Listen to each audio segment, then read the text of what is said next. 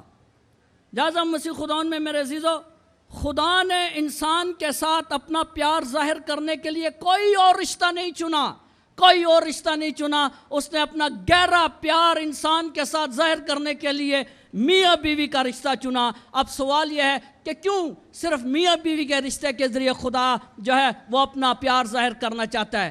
وہ اس لیے کہ میاں بیوی کا رشتہ سب سے نزدیکی رشتہ ہوتا ہے، سب سے قریبی رشتہ ہوتا ہے۔ اور تکوین کی کتاب کے مطابق خدا نے ان کو جب بنا دیا، بابا آدم اور مائی ہوا کو، تو اس نے کہا کہ میاں اور بیوی دونوں ایک تن ہوں گے، ایک ہوں گے، ایک قلب، ایک روح، ایک جسم، ایک تن ہوں گے، اور ان کے درمیان کوئی بھی فرق نہ ہوگا۔ اس کے بعد ہم آگے چلتے ہیں، تکوین کی کتاب اس کے دوسرے باب کی 25ویں آیت میں ہم دیکھتے ہیں، لکھا ہے وہاں پر کہ آدم اور اس کی بیوی دونوں ننگے تھے اور شرماتے نہ تھے۔ دونوں ایک دوسرے کے سامنے ننگے تھے اور شرماتے نہ تھے۔ اس کا کیا مطلب ہے؟ اس کا مطلب یہ ہے کہ ان میں کوئی بھی بات ڈھکی چھپی یا پوشیدہ نہ تھی، وہ ایک دوسرے کی شرم اور پردہ تھے۔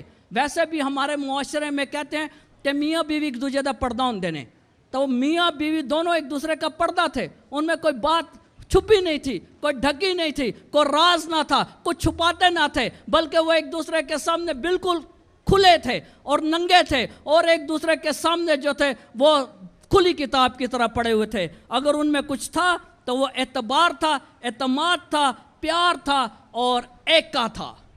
اس لیے خدا نے اس رشتے کو اتنا قریبی رشتہ جان کر اپنے آپ کو دلہا کہا اور انسانوں کو دلہن کہا، اور اس رشتے کو چن کر اپنا لازوال، لامحدود اور غیر مشروط پیار انسان کو وہ دکھاتا ہے خدا۔ نئے عہد نامہ ہمیں بتاتا ہے کہ جب خدا انسان بن کر اس دنیا میں آیا تو اس نے ایک عورت کو چنا، اس نے ایک عورت کو چنا۔ گلاطیوں کے نام خط اس کے 4 باب کی 4 آیت میں لکھا ہے، اور جب وقت پورا ہو گیا تو خدا نے اپنے بیٹے کو بھیجا جو عورت سے پیدا ہوا، اور وہ عورت مقدسہ ماں مریم تھی جو حضرت یوسف نامی شخص کی بیوی تھی۔ یہودیوں میں یہ دستور تھا اس وقت کے یہودیوں میں کہ نکاح پہلے ہو جاتا تھا اور رخصتی بعد میں ہوتی تھی، لہٰذا ان دونوں کا، یوسف کا اور مریم کا نکاح ہو چکا تھا، رخصتی نہیں ہوئی تھی، اسی لیے مقدسہ ماں مریم منقوہ کہلاتی ہے یوسف کی۔ تو خدا باپ نے ان دونوں کو چنا، میاں بیوی کو چنا، تاکہ اس کے زمینی والدین ہوں۔ یوں ماں، باپ اور بچہ یوسف مل کر خاندان بناتے ہیں، اور اس خاندان کو ہم پاک خاندان کہتے ہیں، ہولی فیملی کہتے ہیں، خدا کا خاندان کہتے ہیں، اور پاک خاندان اس کو کہتے ہیں۔ اسی پاک خاندان میں مقدسہ ماں مریم کا کردار مرکزی تھا، مقدسہ ماں مریم کا کردار مرکزی تھا، کیونکہ آج کا موضوع بھی یہی ہے کہ مقدسہ مریم اور خاندانی روحانیت۔ تو لہٰذا میں پاک خاندان کے سارے اشخاص کا ذکر نہیں کروں گا، بلکہ صرف مقدسہ مریم کا ذکر کروں گا کہ اس نے بطور بیوی اور بطور ماں ہم سب کے لیے ایک خاندانی زندگی کو مثالی بنایا ہے۔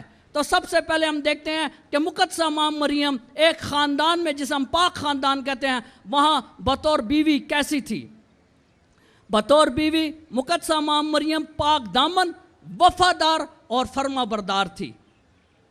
ہم دیکھتے ہیں لوکا رسول، متی رسول کی انجیل اس کے پہلے باب میں کہ جب حضرت یوسف سنتا ہے کہ مقدسہ مریم رخصتی سے پہلے ہی حاملہ ہو گئی ہے تو وہ اس کو چھوڑنے کی سوچتا ہے، وہ اس کی پاک دامنی پر شک کرتا ہے, وہ اس کی وفاداری پر شک کرتا ہے, تب خدا کا جلیل القدر فرشتہ جبرائیل حضرت یوسف پر ظاہر ہوتا ہے اور مقدسہ مریم کی پاک دامنی کی قسم کھاتا ہے, مقدسہ ماں مریم کی پاک دامنی کی ضمانت دیتا ہے اور اس کو کہتا ہے یوسف اپنی بیوی کو اپنے ہاں لے آنے سے نہ ڈر, کیونکہ جو کچھ اس میں ہے وہ کسی انسان کی وجہ سے نہیں ہے بلکہ روح القدس کی وجہ سے ہے. جلیل القدر فرشتہ جبرائیل مقدسہ ماں مریم کی پاک دامنی کی وضاحت کرتا ہے, اس کی قسم کھاتا ہے, اس کی ضمانت دیتا ہے اور اس فرشتے کے پیغام پر ایمان رکھتے ہوئے حضرت یوسف جو ہے وہ مقدسہ مریم کو لے آتا ہے, اپنے ہاں اپنی بیوی بنا لیتا ہے. اس کے بعد ہم دیکھتے ہیں مقدسہ مریم کی بطور بیوی دوسری صفت جو ہمارے سامنے پاک کلام رکھتا ہے پاک دامنی کے ساتھ ساتھ, وہ ہے وفاداری. وفاداری. مقدسہ ماں مریم جو تھی وہ حضرت یوسف کی بیوی تھی, اس کے ساتھ رہتی تھی اور پاک کلام کے مطابق حضرت یوسف کا پیشہ جو تھا وہ ترخان تھا, بڑھئی تھا. لوکا کی انجیل اس کے 4 باب میں ہم دیکھتے ہیں کہ جب یسوع مسیح اپنے گاؤں ناصرت میں جاتا ہے اور وہاں پر عیسیٰ نبی کا تومار پڑھتا ہے اور ان کو خوبصورت کلام سناتا ہے تو سارے گاؤں والے کہتے ہیں کیا یہ یوسف بڑھئی کا ترخان کا بیٹا نہیں؟ اور ویکھو جی ترخان دا پتر انیاں وڈیاں وڈیاں گلاں کر رہے ہیں, انہوں انیاں گلاں کتھوں آ گئی ہیں, انہیں گلاں کتھوں سکھ لئی ہیں. اس وقت وہ اس کو تانا دیتے ہیں کہ تو بڑھئی کا بیٹا ہے, ترخان کا بیٹا ہے, یوسف ترخان کا بیٹا ہے اور آج ہمارے ساتھ اتنی بڑی باتیں کرتا ہے. تو یہ بات واضح ہوتی ہے کہ حضرت یوسف جو تھا وہ پیشے کے اعتبار سے ترخان تھا اور ناصرت جو تھا وہ ایک بہت ہی چھوٹا گاؤں تھا, دور افتادہ پسماندہ, جہاں پر جہالت تھی, جہاں پر غربت تھی, جہاں پر استحصال تھا, جہاں پر افلاس تھا اور نیکودیمس کے مطابق جہاں سے کوئی بھی اچھی چیز نہیں نکل سکتی, وہاں پر یہ یوسف جو تھا ترخان تھا. غربت تھی, افلاس تھا, ایک وقت کی روٹی ملتی تھی اور 2 وقت فاقے میں گزارنے پڑتے تھے, انتہائی غریب لوگ تھے. اس غربت میں بھی مقدسہ مریم نے اپنے خاوند کو تانا نہیں دیا, کم آمدنی کا گلہ نہیں کیا, بلکہ اس غربت میں بھی, اس افلاس میں بھی, اس مفلسی میں بھی, اس مشکل حالات میں بھی مقدسہ ماں مریم اپنے شوہر کی وفادار رہی, اپنے شوہر کی وفادار رہی. اور یہاں پر میں آپ کو یاد دلاتا ہوں, آپ میں سے بہت سارے میں دیکھ رہا ہوں اکثریت جو ہے وہ میاں بیوی کی یہاں پر بیٹھی ہے, نکاح شدہ لوگ یہاں پر بیٹھے ہیں. نکاح کے وقت کون سے وعدے کیے جاتے ہیں؟ دونوں میاں بیوی پاک کلام پر ہاتھ رکھتے ہیں, پاک الطار کے سامنے, کاہن کے سامنے, کلیسیا کے سامنے کون سے وعدے کرتے ہیں؟ کسی کو پتہ ہے اپنے نکاح کے وعدوں کا؟ یاد ہے نکاح کے وعدے کیا ہوتے ہیں؟ نکاح کے وعدے ہوتے ہیں میاں بیوی ہاتھ رکھ کر بائبل پر قسم کھاتے ہیں اور عہد باندھتے ہیں کہ میں خوشی اور غم, بیماری اور تندرستی, بلکہ ہر حالت میں وفادار رہوں گا, وفادار رہوں گی, ہر حالت میں وفادار رہوں گا, وفادار رہوں گی. چاہے بیماری ہے, چاہے غربت ہے, چاہے بے روزگاری ہے, چاہے کچھ بھی ہے, میں ہر حالت میں تیرا وفادار رہوں گا اور میں ہر حالت میں تیری وفادار رہوں گی. بائبل پر ہاتھ رکھ کر یہ عہد باندھا جاتا ہے نکاح کا, جس کو ہم سیکرمنٹ کہتے ہیں. اور مقدسہ مریم نے یہ عہد 100% یعنی 100% عملی طور پر نبھا کر دکھایا کہ اس نے بیماری میں بھی, غربت میں بھی, افلاس میں بھی, ہر حال میں وہ حضرت یوسف کی وفادار رہی اور یوں میاں بیوی دونوں کے لیے مثال دی کہ حالات چاہے گھر میں کیسے بھی ہوں, میاں بیوی اگر ایک ہو جائیں, ایک تن ہو جائیں, ایک دوسرے کے وفادار ہو جائیں تو وہ مل کر اپنی زندگی میں آنے والے کانٹوں کو چن کر باہر نکال سکتے ہیں اور غربت اور مصیبت کے باوجود اس گھر میں خوشحالی ہو سکتی ہے, اس گھر میں سکون ہو سکتا ہے, اس گھر میں خدا کا روح ہو سکتا ہے اور اس گھر میں خدا خود ہو سکتا ہے. یہ مقدسہ ماں مریم جو ہے وہ اپنی وفاداری سے ظاہر کرتی ہے. اس کے بعد مقدسہ مریم کا بطور بیوی ایک تیسری صفت ہمارے سامنے پاک کلام رکھتا ہے. پاک دامنی اور وفاداری کے ساتھ ساتھ تیسری صفت جو ہمارے سامنے آتی ہے وہ ہے فرما برداری. فرما برداری, اوبیڈینس. مقدسہ ماں مریم جو تھی وہ اپنے شوہر کی فرما بردار تھی. جب مقدسہ ماں مریم حاملہ ہوتی ہے تو اس وقت یہ اعلان ہو جاتا ہے کہ تمام گھر کے سربراہ جو ہیں وہ اپنے اپنے آبائی گاؤں میں جا کر مردم شماری کے مطابق نام لکھائیں. تو حضرت یوسف مقدسہ مریم سے کہتا ہے کہ بیت لحم کو جانا ہے, اور حاملہ ہونے کے باوجود مقدسہ ماں مریم گدھے کی جیسی تکلیف دہ سواری پر کوہستان کا سفر کرتی ہوئی، پہاڑوں کا سفر کرتی ہوئی بیت الحم میں جاتی ہے، کیونکہ اس کے شوہر نے اس کو کہا تھا کہ وہاں جانا ہے۔ جب بیت الحم کی گندی، بدبودار اور تاریک چرنی کے اندر یسوع مسیح کو جنم دیتی ہے، اپنے بیٹے کو جنم ابھی دیتی ہے، ابھی تھوڑی دیر ہی ہوتی ہے کہ دوبارہ یوسف اس کو کہتا ہے کہ یہاں سے ہم نے چلنا ہے، اور اب کہاں چلنا ہے؟ اب ہم نے بیت الحم سے مصر کی طرف روانہ ہو جانا ہے، کیونکہ جو اس وقت کا حکمران تھا ہیرودیس، وہ بچے کو مارنا چاہتا تھا۔ تو مقدسہ مریم اسی حالت میں بطور عورت آپ محسوس کر سکتی ہیں کہ اسی حالت میں مقدسہ مریم جو ہے وہ پھر گدھے کے اوپر بیٹھتی ہے اور طویل ترین سفر کرتی ہوئی ایک ملک سے یعنی فلسطین سے دوسرے ملک مصر کو جاتی ہے، اور وہاں پر مہاجر کی زندگی گزارتی ہے، ریفیوجی کی زندگی گزارتی ہے، کوئی آرام دہ زندگی نہیں گزارتی۔ یہاں پر آپ نے دیکھا ہے کہ ریفیوجیوں کا کیا حال ہوتا ہے، جب افغانستان سے ریفیوجی آتے ہیں یا کسی اور ملک سے آتے ہیں تو ان کو کیمپوں میں رکھا جاتا ہے، جانوروں جیسا ان کے ساتھ سلوک کیا جاتا ہے۔ مقدسہ مریم اس تجربے سے گزرتی ہے۔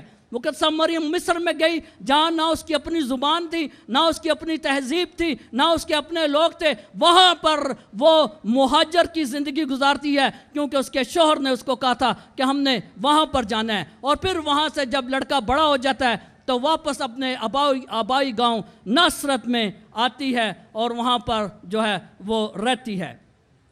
مقدسہ مریم جو تھی وہ وفاداری کے لحاظ سے ایک اور بات کرتا ہوں کہ یہودیوں میں یہ رسم تھی، یہ موسوی شریعت تھی کہ ہر یہودی ہر سال عید فصح منانے کے لیے یروشلم جایا کرتا تھا، اور گھر کا سربراہ جو تھا وہ آگے لیڈ کرتا ہوا لے کر جاتا تھا۔ جیسا کہ ہر سال ہم یہاں پر مقدسہ مریم کے لیے جمع ہوتے ہیں، ان کے لیے تو یہ ڈیوٹی تھی، فرض تھا کہ وہ جائیں، لہٰذا مقدسہ مریم اپنے شوہر حضرت یوسف کے ساتھ جو ہے وہ ہر سال ناصرت سے یروشلم کی طرف عید فصح منانے جایا کرتی تھی۔ اور اس کا حوالہ ہمیں ملتا ہے لوکا رسول کی انجیل اس کے پہلے باب میں اس کی 40ویں آیت میں، اور وہاں پر کیا لکھا ہے؟ لوکا رسول کی انجیل اس کا پہلا باب اس کی 41 آیت میں وہ فرماتے ہیں لوکا کہ جب یسوع مسیح 12 برس کا ہوا تو اس کی ماں مریم اور پالنے والا باپ یوسف اس کو یروشلم لے کر گئے۔ اس کے بعد حضرت یوسف کا ذکر نہیں ملتا، اس کے بعد حضرت یوسف کا ذکر نہیں ملتا، اور ایک روایت ہے، اور روایت کے مطابق اس کے بعد حضرت یوسف وفات پا گیا تھا، خداوند میں سو گیا تھا۔ اور یہاں پر مقدسہ مریم کا بطور بیوی جو چیپٹر ہے، جو باب ہے، وہ کلوز ہوتا ہے۔ اس کے بعد جو مقدسہ مریم کا دوسرا روپ ابھر کے ہمارے سامنے آتا ہے وہ ہے مقدسہ مریم بطور ماں۔ بطور ماں جب جبرائیل فرشتہ مقدسہ مریم کے پاس آتا ہے اور اس کو خدا کا پیغام دیتا ہے تو وہ اس کو قبول کرتی ہے۔ یہاں پر اس لیے ہم مقدسہ مریم کو نئی ہوا کہتے ہیں، کیونکہ پرانی ہوا نے ابلیس شیطان کی بات کا یقین کیا تھا، اس پر ایمان لائی تھی اور پھل کھایا تھا، اور ہم سب کے لیے مصیبت اور موت خریدی تھی۔ یہاں پر نئی ہوا مقدسہ مریم شیطان کے بجائے جبرائیل کے پیغام پر ایمان لاتی ہے، اس کا قبول کرتی ہے، اور ہم سب کے لیے زندگی دینے والا یسوع مسیح اس دنیا میں لے کر آتی ہے۔ جب جبرائیل فرشتہ جو ہے وہ مقدسہ مریم کے پاس جاتا ہے اور اس کو یہ پیغام دیتا ہے تو مقدسہ مریم اس پیغام کو قبول کرتی ہے، اور اس پیغام کو قبول کرنے کے ساتھ ساتھ بچہ یسوع کو بھی دل سے قبول کر لیتی ہے۔ بچہ یسوع کو بھی قبول کرتی ہے، اس کو اپنے بدن کا حصہ بناتی ہے، 9 مہینے تک اپنے پیٹ میں لیے پھرتی ہے اس کو جگہ جگہ پر، کبھی لزبات سے مل رہی ہے، کبھی کسی سے مل رہی ہے۔ 9 مہینے بچہ یسوع مقدسہ مریم کے جسم کا بدن کا حصہ رہتا ہے۔ مقدسہ مریم اور یسوع ایک ہوتے ہیں، ایک خون ہوتا ہے، ایک بدن ہوتی ہے، ایک روح ہوتی ہے، اور وہ دونوں ایک ہوتے ہیں۔ 9 مہینے تک ہماری ماں یسوع کو لے کر اپنے پیٹ میں پھرتی رہتی ہے، اور پیدائش کے بعد اسے دودھ کی شکل میں اپنا خون پلاتی ہے، کیونکہ میڈیکل سائنس کے مطابق جو ہے وہ عورت کا دودھ جو ہے اس کے خون سے بنتا ہے۔ مقدسہ مریم پیدائش کے بعد یسوع کو دودھ کی صورت میں اپنا خون پلاتی ہے، 30 سال تک اس کی پرورش کرتی ہے۔ اور جس طرح ہر بچے کی پہلی درسگاہ، پہلا سکول اس کی ماں کی گود ہوتی ہے، اسی طرح مقدسہ مریم کی گود جو تھی وہ یسوع کی پہلی درسگاہ تھی۔ یسوع کا پہلا سکول مقدسہ ماں مریم کی گود تھی۔ مقدسہ مریم نے بچہ یسوع کو مذہبی، اخلاقی اور معاشرتی تعلیم اور رسم و رواج سے روح شناس کرایا تھا، اور ہم دیکھتے ہیں کہ کلوری کے اوپر جب یسوع مسیح مر رہے تھے تو لکھا ہے کہ وہاں پر اس کا چوغا جو بن سلسلایا تھا اس کو لے کر وہ آپس میں بانٹ دیتے ہیں. یہودی رسم کے مطابق, یہودی روایت کے مطابق جو تھا وہ جو بن سلایا چوغا ہوتا تھا وہ یہودی ماں اپنے بیٹے کو دیتی تھی جب وہ جوان ہوتا تھا. لہٰذا اس وقت جو چوغا خدا یسوع مسیح جو پہنا ہوتا ہے 4 جامہ وہ مقدسہ مریم کے ہاتھ سے بنا ہوا تھا. یسوع مسیح نے لوکا رسول کی انجیل کے مطابق, لوکا رسول کی انجیل اس کا 23واں باب, جب آخری کلمہ جو کہا تھا یسوع مسیح نے, آخری کلمہ کیا کہا تھا یسوع مسیح نے؟ یسوع مسیح نے صلیب پر آخری کلمہ کہا تھا, اے باپ میں اپنی روح تیرے ہاتھوں میں سونپتا ہوں. یہ جو تھا, یہ الفاظ جو ہیں یہ اصل میں زبور ہیں. زبور 30 اس کی 6 آیت ہے جو یسوع مسیح پڑھتے ہیں. اور یہ دعا, یہ زبور اس کو مقدسہ ماں مریم نے سکھایا تھا. ہر یہودی ماں اپنے بچے کو یہ زبور اور یہ آیت سکھاتی تھی, اور ہر یہودی بچہ سونے سے پہلے یہ زبور, یہ آیت کہ اے خدا میں اپنی روح تیرے ہاتھوں میں سونپتا ہوں پڑھ کر سوتا تھا. یسوع نے اپنی ماں کی دعا کو یاد رکھا اور اس ماں کی دعا کو اتنی اہمیت دی کیسے آخری کلمہ کے طور پر صلیب پر کہا کہ اے باپ میں اپنی روح تیرے ہاتھوں میں سونپتا ہوں. اور لوکا رسول کے مطابق اس کے بعد اس نے اپنی جان جو ہے وہ خدا باپ کو دے دی. یہ ہے ماں اور بچے کی قربت کا عظیم مظاہرہ کہ یسوع آخر تک اپنی ماں کی بات یاد رکھتا ہے, اور آخر میں جو اس کے منہ مبارک سے الفاظ نکلتے ہیں وہ بھی اپنی ماں کے سکھائے ہوئے تھے. وہ کبھی بھی, مقدسہ مریم کبھی بھی اپنے بچے سے غافل نہ ہوئی تھی. یہ ان ماؤں کے لیے سبق ہے, ان باپوں کے لیے سبق ہے جو اپنے بچے پیدا کر دیتے ہیں لیکن بعد میں صحیح تعلیم اور تربیت نہیں کرتے, ان سے غافل رہتے ہیں, اور وہ بچے بڑے ہو کر دہشت گرد بن جاتے ہیں, ڈاکو بن جاتے ہیں, انسان دشمن بن جاتے ہیں, اپنے لیے بھی, خاندان کے لیے بھی, معاشرے کے لیے بھی, مسیح قوم کے لیے بھی بدنامی اور بے عزتی کا باعث بن جاتے ہیں. مقدسہ مریم اپنے بچے سے غافل نہ ہوئی تھی, یہ بات اپنے ذہن میں رکھیں کہ, اور اس کا ثبوت بھی ہمیں پاک کلام میں ملتا ہے. پاک کلام میں ہم لوکا رسول کی انجیل اس کے 2 باب میں پڑھتے ہیں کہ جب حضرت یوسف اور مقدسہ مریم یسوع مسیح کو لے کر ہیکل کی طرف جا رہے ہوتے ہیں, اور ہیکل میں جب اس کو نظر کرنے کے بعد واپس آتے ہیں تو اس وقت بچہ ان سے کھو جاتا ہے, گم ہو جاتا ہے. اب میں آپ کو بتاتا ہوں کہ جب اس دور میں لوگ قافلوں میں سفر کرتے تھے, کھچروں پر, گھوڑوں پر, گدھوں پر یا پیدل سفر کرتے تھے, اور سارے ایک خاندان کی شکل میں, ایک گاؤں کی شکل میں, ایک قبیلے کی شکل میں مل کر قافلہ بناتے تھے اور سفر کرتے تھے. جیسے آپ سب یہاں پر آئے ہیں, آپ بھی بسوں میں آئے ہیں, کچھ پیدل آئے ہیں, کچھ سائیکلوں پر آئے ہیں, کچھ موٹر سائیکلوں پر آئے ہیں, قافلوں کی صورت میں آپ لوگ آئے ہیں. اور قافلے آپ نے کیسے بنائے تھے؟ اپنے اپنے علاقے میں مل کر, ان لوگوں کے ساتھ آپ نے مل کر قافلے بنائے تھے جو آپ کے علاقے کے ہیں, جن کو آپ جانتے ہیں, ان کے ساتھ آپ قافلوں کی صورت میں یہاں مریم آباد آئے ہیں. اسی طرح یہودی لوگ بھی زیارت کے لیے جب جاتے تھے یروشلم تو قافلوں کی صورت میں جاتے تھے اور سارے ایک دوسرے کو جانتے تھے. جب مقدسہ مریم نے دیکھا اور حضرت یوسف نے دیکھا کہ بچہ تو نہیں مل رہا, تو اس وقت انہوں نے یہ نہیں کہا جن جیسی پنجابی کہنے کوئی گل نہیں گی, سارے اپنے نے اپنے نال ٹردا ہے گا, کسی نے نال پھڑیا ہے گونگلی, کوئی مسئلہ نہیں گا.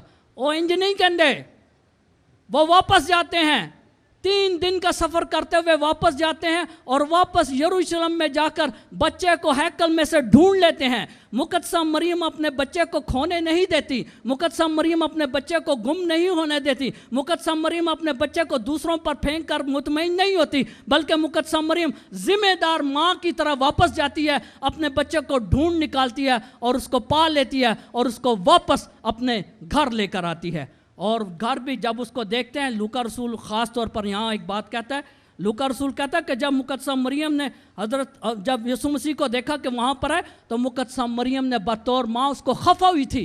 یسوع مسیح کو اس نے جھڑکا تھا, اگرچہ وہ ابن خدا ہے پھر بھی زمینی طور پر وہ مقدسہ مریم کا بیٹا تھا. ماں کو پتا تھا کہ میں ماں ہوں, میرا اختیار ہے اپنے بچے پر, میں اس کو جھڑک سکتی ہوں. اور مقدسہ مریم نے جھڑکا تھا, اس نے یسوع سے کہا کہ تو نے ہمارے ساتھ ایسا کیوں کیا, دیکھ تیرا باپ اور میں کڑتے ہوئے تجھے ڈھونڈتے آئے ہیں. اس نے اس کی تنبیہ کی اس کی سرزنش کی، اس کو جھڑکا، اس کو ڈسپلن سکھایا، اس کو نظم و ضبط سکھایا کہ اگرچہ تو روحانی الہی ذات ہے، خدا کا بیٹا ہے، لیکن اس وقت تم میرے تابع ہے، میں تیری ماں ہوں، میرا کہنا تو نے ماننا ہے اور میرے تابع تو نے رہنا ہے۔ اور لوکا اسی باب کے دوسرے باب میں کہتا ہے اور وہ ان کے ساتھ آیا اور ان کے تابع رہا، فرما بردار رہا۔ یہ ہے ماں کا رول، یہ ہے باپ کا رول جو مقدسہ مریم جو ہے وہ ایک خاندان میں جو ہے وہ ادا کرتی ہے۔ اس کے بعد ہم دیکھتے ہیں کہ جب بچہ یسوع بڑا ہو جاتا ہے اور اپنی منادی کا آغاز کرتا ہے، یسوع نے اپنی منادی کا آغاز 30 سال کی عمر میں کیا تھا۔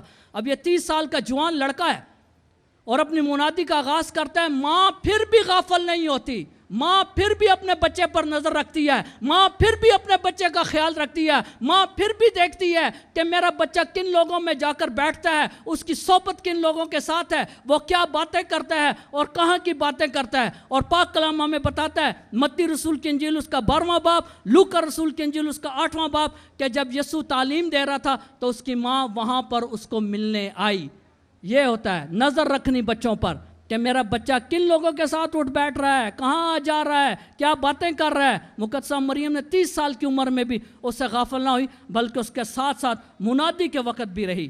لہٰذا مسیح خداوند میں میرے عزیزوں، مقدسہ مریم قدم قدم پر یسوع کے ساتھ رہی، یہاں تک کہ جب یسوع صلیب پر موت اور زندگی کی کشمکش میں مبتلا تھا، اس وقت بھی وہاں اس کی ماں صلیب کے نیچے کھڑی اپنے بیٹے کو حوصلہ اور دلیری دے رہی تھی تاکہ وہ خدا باپ کی نجات کے مشن کو، اس کے منصوبے کو، جو ہم سب کی نجات کا مشن تھا، اس کو پورا کر سکے۔ یہ یسوع مسیح کی ماں کی اعلیٰ تعلیم اور تربیت تھی کہ جس نے یسوع میں خود اعتمادی، مضبوطی، مذہبی بیداری اور محبت کو جنم دیا۔ کہتے ہیں کہ درخت اپنے پھل سے پہچانا جاتا ہے اور والدین اپنے بچوں سے پہچانے جاتے ہیں۔ اگر درخت کا پھل اچھا ہے تو ہم کہتے ہیں کہ درخت اچھا ہے، اگر بچے اچھے ہیں تو کہتے ہیں کسی نیک ماں باپ کی اولاد ہیں، کسی اچھے ماں باپ کی اولاد ہیں۔ اسی طرح یسوع کے ساتھ بھی ہوا تھا۔ جب یسوع مسیح، ہم پڑھتے ہیں لوکا رسول کی انجیل اس کے 11ویں باب کی 28ویں آیت میں، کہ جب بڑے ہجوم کے سامنے، جیسے آج ہجوم لگا ہوا ہے، یسوع بڑے ہجوم کے سامنے کلام کر رہا تھا اور معجزات دکھا رہا تھا، تو اس وقت وہ ایک بہت بڑے مجمع میں سے ایک عورت نکلی اور بے اختیار چلا اٹھی کہ مبارک ہے وہ پیٹ جس میں تو پڑا اور وہ چھاتیاں جو تو نے چوسی، یعنی مبارک ہے تیری ماں مقدسہ مریم کہ جس نے تجھے اتنی اچھی تربیت دی کہ آج تو اتنا اچھا کلام سنا رہا ہے۔ جے مقدسہ مریم کی، بولو مقدسہ ماں مریم کی۔ اور یہ مقدسہ مریم کی شان میں اس نے کہا تھا کہ مبارک ہے تیری ماں کہ جس نے تجھے اتنا اچھا تعلیم اور تربیت دی کہ تو آج اتنا زبردست کلام سنا رہا ہے اور اتنے اچھے کام معجزات کی صورت میں جو ہے وہ کر رہا ہے۔ یہ ہے مقدسہ مریم کی بات کہ وہ ماں کے روپ میں اور بیوی کے روپ میں اپنے خاندان میں جو ہے وہ روحانیت کی علم بردار تھی، روحانیت کا مرکز تھی۔ ایک طرف تو مقدسہ مریم نے بطور ماں اور بطور بیوی یہ ہمیں بتایا کہ خاندان وہی روحانی خاندان ہے جس میں اعتماد ہے، جس میں اعتبار ہے، جس میں غیر مشروط پیار ہے اور جس میں میاں بیوی اکٹھے رہتے اور اپنے بچوں کی اچھی تعلیم تربیت کرتے ہیں۔ یہ ہے خاندان کی روحانیت جس پر ہم بات کر رہے ہیں۔ ایک طرف تو مقدسہ مریم ہمیں یہ بتاتی ہے، دوسری طرف مقدسہ مریم ہمیں ایک اور بات بھی بتاتی ہے کہ اگر آپ نے اپنے خاندان کو روحانی کرنا ہے، اگر آپ نے اپنے خاندان کو باعزت خاندان بنانا ہے، اگر آپ نے اپنے بچوں کو بچانا ہے اور اچھے بچے بنانا ہے، اچھا خاندان بننا ہے پاک خاندان کی طرح، تو ایک اور بات بھی مقدسہ مریم بتاتی ہے، اور وہ کیا ہے کہ پاک خاندان جو تھا اس کا محور و مرکز یسوع مسیح تھا۔ مقدسہ مریم کی زندگی کا محور و مرکز یسوع مسیح تھا۔ جس خاندان کا محور و مرکز یسوع مسیح ہوتا ہے، جو خاندان یسوع مسیح کے گرد جمع ہوتا ہے اور دعا کرتا ہے، وہ خاندان کبھی ٹوٹتا نہیں ہے۔ اور یہ بات بھی پاک کلام ہمیں بتاتا ہے۔ ہم دیکھتے ہیں یوحنا رسول کی انجیل اس کے 2 باب میں کہ مقدسہ ماں مریم یسوع مسیح اور اس کے شاگرد کانا گلیل کی شادی میں شریک ہوتے ہیں، کانا گلیل کی شادی میں شریک ہوتے ہیں، اور وہاں پر کیا ہوتی ہے کہ جب پی رہے ہوتے ہیں لوگ تو میں کم ہو جاتی ہے یا ختم ہو جاتی ہے۔ اب میں کا فلسطین کے ملک میں شادی کے موقع پر ختم ہونا بالکل ویسے ہی ہے جیسے شادی کے موقع پر چاولوں کا ختم ہو جانا پاکستان میں۔ تو جب شادی کے موقع پر چاول ختم ہو جاتے ہیں تو لوگ گھر والوں کی بےزتی کرتے ہیں, ان کو تانے دیتے ہیں, اور روٹی نہیں کھوانی سجے تو کیوں بلا لیا سجے, اور انہیں لوگوں نے بلا لیا جے, چول تو نے تھوڑے پکائے نے, لڑائی ہو جاتی ہے. خوشی جو ہے وہ غم میں تبدیل ہو جاتی ہے, امن جو ہے وہ لڑائی میں تبدیل ہو جاتا ہے, لوگ بدامنی کا شکار ہو جاتے ہیں, محفل جو ہے وہ دھرم برم ہو جاتی ہے, خاندان کی عزت جو ہے وہ تار تار ہو جاتی ہے. وہاں پر بھی کچھ ایسا ہی سما ہونے لگا تھا کہ میں کم ہو جاتی ہے. اور مقدسہ ماں مریم اپنے دل میں, اب یہاں پر ایک بات آپ کو بتاؤں, غور سے سنیں, کہ کہیں بھی نہیں لکھا, یوحنا رسول کہیں بھی نہیں کہتا کہ مقدسہ مریم کو کسی نے مدد کے لیے بلایا تھا. کوئی بھی مقدسہ مریم کے پاس نہیں جاتا اور کہتا کہ ہمیں اس مشکل سے نکال, ہماری میں پوری کر, کوئی بھی نہیں کہتا. مقدسہ مریم خود اپنے دل میں احساس کرتے ہوئے ایک ماں کے طور پر آگے بڑھتی ہے اور اپنے بیٹے یسوع کو کہتی ہے کہ ان کی میں کم ہو گئی ہے, لہٰذا تو کچھ کر, معجزہ کر. اور یوحنا کہتا ہے کہ اپنی ماں کے کہنے پر, اگرچہ ابھی وقت نہیں آیا تھا, یسوع خود بھی اس بات کا اقرار کرتا ہے کہ ہنوز میرا وقت نہیں آیا, لیکن اپنی ماں کے کہنے پر یسوع پہلا معجزہ کرتا ہے. اس لیے ہم مقدسہ مریم سے دعا کرتے ہیں, اس لیے ہم مقدسہ مریم کی سفارش کرتے ہیں. یہ جو دوسرے مقدسہ مریم کو نہیں مانتے یا اس پر اعتبار نہیں کرتے, دوسری کلیسیاؤں کے لوگ یا دوسرے لوگ, وہ ہمیں کہتے ہیں کہ ہم مقدسہ مریم کی سفارش کیوں مانگتے ہیں, کیوں مریم آباد آتے ہیں, کیوں اس سے کہتے ہیں کہ ہمارے لیے دعا کر. ہم اس لیے اس سے کہتے ہیں ہمارے لیے دعا کر کیونکہ یسوع کا بیٹا اس کی بات کو ٹالتا نہیں ہے. ماں نے کہا معجزہ کر تو وقت سے پہلے معجزہ کر دیا. کہتا میرا وقت نہیں آیا, کہتے کر جو کرنا ہے, تو وہ کرتا ہے. اس لیے ہم کیتھولک لوگ جو ہیں وہ مقدسہ مریم سے سفارش طلب کرتے ہیں. اس لیے ہم کیتھولک لوگ جو ہیں وہ مقدسہ مریم کی زیارت پر آتے ہیں. اس لیے ہم کیتھولک لوگ جو ہیں وہ مقدسہ مریم سے کہتے ہیں کہ ہمارے لیے دعا کر, کیونکہ ہمیں پتہ ہے, اور یوحنا رسول اس بات پر مور کر دیتا ہے کہ مقدسہ مریم کی کہی ہوئی بات یسوع کبھی نہیں ٹالتا, کیونکہ وہ اس کی ماں ہے. تو یہاں پر جو بات میں آپ کو بتانا چاہتا ہوں وہ یہ ہے کہ مقدسہ مریم کی زندگی کا محور و مرکز جو تھا وہ یسوع تھا. جب غلام آتے ہیں, وہ جو اس وقت ورتاوے جنہاں کہنے پنجابی وہ آندے نے مقدسہ ماں مریم کو, تو مقدسہ مریم یہ نہیں کہتی کہ جو میں کہتی ہوں وہ کر. کیا لکھا ہے, یوحنا کہتا ہے کہ مقدسہ مریم نے ان کو کہا وہ کرو جو یہ کہتا ہے. انگلی اشارہ یسوع کی طرف تھا, وہ کرو جو یسوع کہتا ہے, نہ کہ جو میں کہتی ہوں. یسوع کی سنو, یسوع کی مانو, اور وہ کرو جو یسوع تمہیں کہتا ہے. مقدسہ مریم اپنی طرف اشارہ نہیں کرتی. یہ ایک دوسرا الزام ہے ہم کیتھولکس پر, جو ہم لوگ کہتے ہیں کہ ہم یسوع سے زیادہ مقدسہ مریم کو اہمیت دیتے ہیں. مقدسہ مریم نے تو خود اپنے آپ کو اہمیت نہیں دی تھی, اس نے تو یسوع کو مرکز میں کیا تھا کہ وہ کرو جو یسوع کہتا ہے, یسوع کی مانو.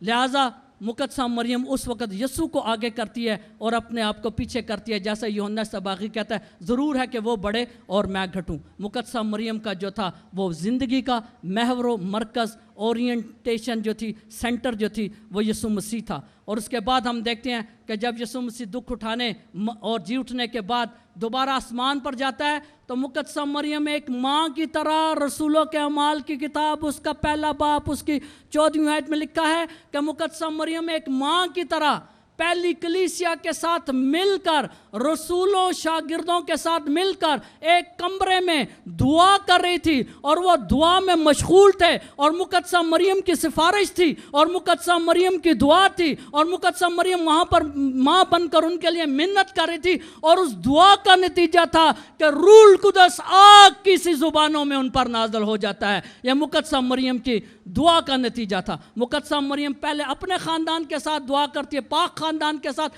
بعد میں ایک بڑا خاندان بنتا ہے جسے ہم کلیسیا کہتے ہیں, اس میں بیٹھ کر مقدسہ مریم جو ہے وہ دعا کرتی ہے, اور دعا کے اثر میں روح القدس ان سب پر نازل ہو جاتا ہے اور وہ روح سے بھر جاتے ہیں. اس کے بعد بھی ہم دیکھتے ہیں کہ مقدسہ مریم کی یہ روایت جاری رہی. پاک کلیسیا نے, پہلی جو کلیسیا تھی, انہوں نے اس روایت کو جاری رکھا. رسولوں کے اعمال کی کتاب میں ہم پڑھتے ہیں اس کے دوسرے باب کی 13ویں آیت میں کہ وہاں لکھا ہے کہ ساری کلیسیا, تمام پہلے مسیح, وہ یک دل اور یک جان ہو کر ایک جگہ روح کی گرم جوشی کے ساتھ دعا کرتے اور گھر گھر روٹی توڑا کرتے تھے. اور ان کی اس دعا کی وجہ سے اور پاک شراکت میں شرکت کی وجہ سے کیا لکھتا ہے لوکا آگے رسولوں کے اعمال کی کتاب میں, اور خدا ایمانداروں کی جماعت بڑھاتا رہا, خدا ایمانداروں کی جماعت بڑھاتا رہا. آج ہم کہتے ہیں نا پاکستان میں ہم تھوڑے ہیں, ہم اقلیت ہیں. ایک تعداد بڑھانے کا سب سے اچھا ذریعہ یہ ہے کہ مل کر کلیسیا دعا کرتی ہے یسوع سے, مل کر کلیسیا پاک ماس میں شریک ہوتی ہے اور یسوع کا پاک بدن اور خون لیتی ہے. مل کر کلیسیا ایک دوسرے کا دکھ بانٹتی ہے اور اپنے مال اور اسباب بیچ کر جو ضرورت مند اور غریب تھے ان میں بانٹتی ہے. اتفاق, اتحاد اور سب سے بڑھ کر یسوع سے دعا تھی, جس کی بدولت, جس کی برکت سے کلیسیا بڑھتی رہی. اور آج خدا کے فضل سے مسیحی پوری دنیا میں, مسیحیت جو ہے وہ سب سے بڑا مذہب ہے, پوری دنیا میں مسیح سب سے زیادہ ہیں. اور پالوس رسول کے مطابق ہر گھٹنا یسوع مسیح کے سامنے جھک رہا ہے اور ہر زبان اس کا اقرار کر رہی ہے. لہٰذا روحانیت, خاندان کی روحانیت وہی ہے کہ جس میں مقدسہ مریم کہتی ہے کہ میاں بیوی آپس میں ایک ہوں, بچے آپس میں ایک ہوں, اور سب سے بڑھ کر جس خاندان کا محور و مرکز جو ہے وہ یسوع ہو, جو یسوع کے گرد جمع ہوا کرے, جو یسوع سے دعا کیا کرے, جو یسوع سے فضل مانگا کرے, جو یسوع سے مدد مانگا کرے, اور سب سے بڑھ کر جو یسوع سے روح مانگتا ہے, وہ خاندان اکٹھا بھی رہتا ہے, دنیاوی اور روحانی طور پر ترقی بھی کرتا ہے, اور خدا کا فضل اس کے ساتھ رہتا ہے. انگلش میں کہتے ہیں a family prays together stays together. جو خاندان مل کر دعا کرتا ہے وہ خاندان ہمیشہ اکٹھا رہتا ہے.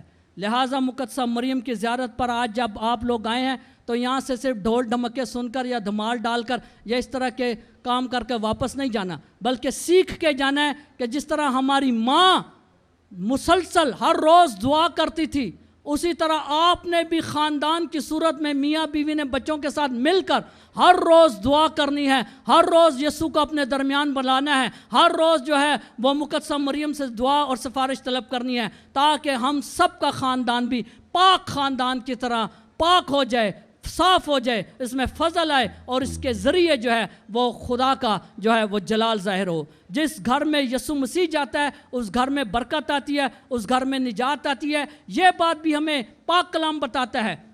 لوکا رسول کی انجیل اس کا 19واں باب اس کی 19 آیت میں کیا لکھا ہے کہ زکئی جو کہ سردار محصل تھا, گناہ گار تھا, بدکار تھا, لیکن اس میں ایک بات اچھی تھی, اور وہ بات یہ تھی کہ وہ یسوع کو دیکھنا چاہتا تھا, یسوع کو جاننا چاہتا تھا. اور جب وہ یسوع کا یہ تجسس دیکھتا ہے تو اس کے ساتھ اس کے گھر جاتا ہے, اور جب اس کے گھر جاتا ہے زکئی کے, تو زکئی کہتا ہے کہ میں نے اپنا جتنا مال لوگوں سے لیا اس کا 2 گنا دیتا ہوں, اور جس سے 2 گنا لیا اس کا 4 گنا دیتا ہوں. تو یسوع کیا کہتے ہیں, لوکا رسول کی انجیل اس کا 19واں باب اس کی 9 آیت میں یسوع فرماتے ہیں زکئی سے, زکئی آج اس گھر میں نجات آئی ہے, آج اس گھر میں نجات آئی ہے. کاش کہ یسوع مسیح ابن خدا منجی دو عالم نجات دہندہ ہم سب کے گھروں میں بھی آئے, اور ہم سب بھی اس کے یہ مبارک الفاظ سننے پائیں کہ آج اس گھر میں نجات آئی ہے. آمین. بولو ماں مریم کی, بولو خدا یسوع مسیح کی, بولو ماں مریم کی.